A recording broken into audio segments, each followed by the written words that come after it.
From your hometown news leader, News 4 begins with breaking news.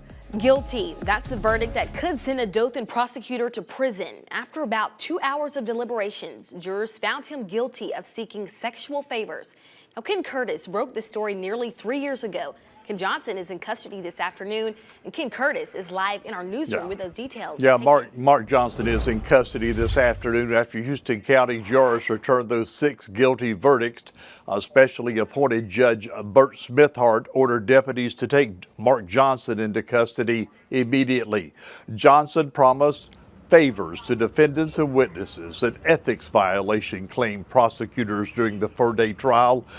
During that trial, jurors heard from some women who described Johnson as a person willing to do most anything in his quest for sex, including asking for steamy photos. And in one case, a woman who feared Johnson would return her to jail hired him a prostitute. That was testimony.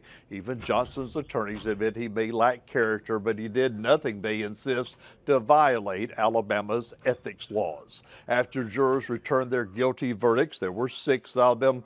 Attorneys for Johnson declined an opportunity to comment.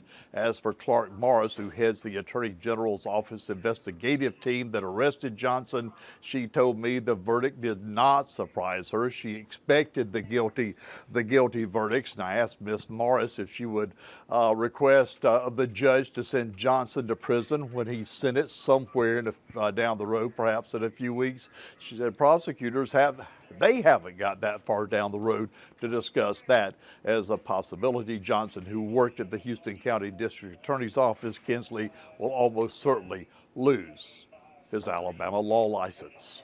Yeah, Ken Curtis, thank you so much for keeping us updated on that. And I'm sorry, Baylor. It's okay, Ken, I know what you meant.